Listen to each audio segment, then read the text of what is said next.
assim: meu filho tem 5 anos, eu estou tentando ensiná-lo quem manda em casa. Sempre que tento conversar, explicar, ele chora e diz que eu não amo ele. Pede para mim bater nele, mas eu nunca bati nele. Aí acabo desistindo da conversa. Como posso resolver? Sem realmente bater nele para que ele entenda e ouça eu falar. O que provavelmente deve estar acontecendo aí se seu filho já tem 5 anos? Digamos que ele já dominou a casa. E a questão da birra já deve estar acentuada. A birra dele, mesmo o significado dele, é muito a pertença da birra, é a questão da hierarquia. Quem está comandando ali é ele. Você pode estar tentando comandar, mas dentro das mediações, dentro das atividades que ele faz ali na casa, o comando está com ele. Provavelmente o não com maior significado nem é dele. Então as regras e limites estão fragilizadas, digamos assim. O que você pode fazer? Qual que é o enfrentamento? Birra, que eu falei na outra pergunta, acho que foi na primeira ou na segunda, birra é pura barganha. Então, quando você age sobre, ele vai vir com algumas barganhas, com algumas tentativas para que você não interfira nessa birra, mas sim faça a manutenção dela, ou seja, que ele realize os seus desejos instintivos, todas as suas vontades. E uma das barganhas que muita criança faz é cutucar o calo dos pais em que não ama, que você não é minha mãe, que você não é meu pai. Se ele está falando isso, você tem que ser mais repetitiva nessa sua ação. Eu sei que é difícil também escutar uma frase dessa para o filho, só que essa frase não tem esse significado. Ele não está te negando, ele sim está te provocando. Ele está criando uma situação para que você desista da sua intervenção. E não porque ele não te ama mais. E eu te garanto que se você repetir a sua ação, que você está querendo fazer o quê? Transpor a hierarquia. A hierarquia hoje, quem está no comando é o filho, e eu também concordo com você, quem tem que estar comandando é a mãe e o pai.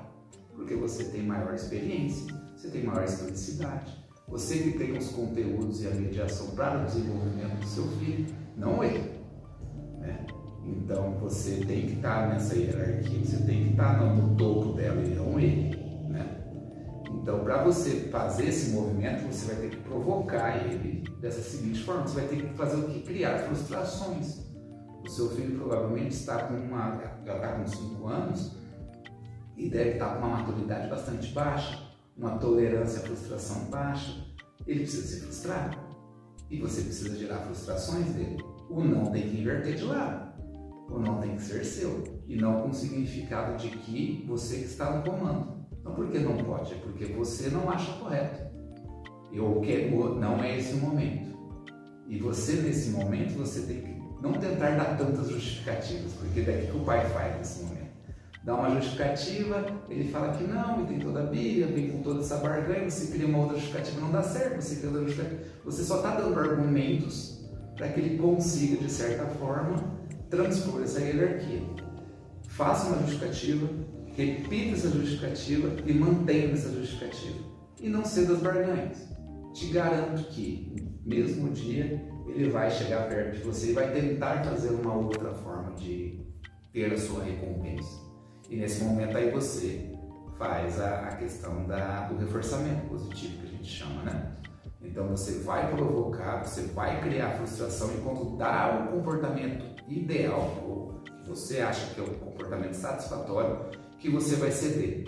Você está cedendo dentro de uma fala dele, tem que ceder dentro de um comportamento adequado dele, e não a fala. Eu sei, é difícil escutar isso de um filho, mas não é esse o significado para ele. Ele não está te trazendo essas palavras para falar que não te ama, porque você está fazendo algo errado, mas sim para sustentar o seu desejo.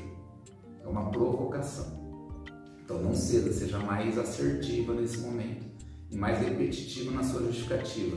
Não fique criando várias justificativas, porque senão você nunca vai conseguir inserir um tom de autoridade nessa criança. Não precisa bater, mas você tem que ter essa autoridade, ele tem que sentir essa autoridade. E muitas vezes você vai conseguir fazer isso dentro de frustrações que você vai gerar, dentro de desejos que você não acha que é o momento certo para ser realizado. Sexta pergunta: em caso de TDAH, tem alguma atividade ou técnica que se use para os limites e autoridade? Com TDAH ou não, as táticas e as estratégias que eu estou te dizendo, que a gente trabalhou durante esse tempo todo, são as mesmas. Ter TDAH, de certa forma, é porque ele não conseguiu desenvolver a atenção, necessariamente está gerando um comportamento de hiperatividade. Se a gente seguir esse modelo, quer dizer que seria imperativo, a birra vai ter um pouco mais de intensidade por conta do comportamento imperativo. Mas as atividades, as estratégias, as interferências são as mesmas. Você vai estar trabalhando dentro da questão de hierarquia, de mediação, de autoridade e de enfrentamento da birra. Se agora a intensidade está mais alta do que o normal, você vai ter que principalmente ter um pouco mais de paciência, porque vai demorar um pouco mais de tempo, e vai ter que ter um pouco mais de assertividade e aumentar ainda mais a frequência das suas ações, né? Ter um pouco mais de durabilidade as suas intervenções para que a coisa funcione. Não precisa mudar da água para o vinho porque tem TDAH. Vocês podem manter a mesma estratégia que vai funcionar.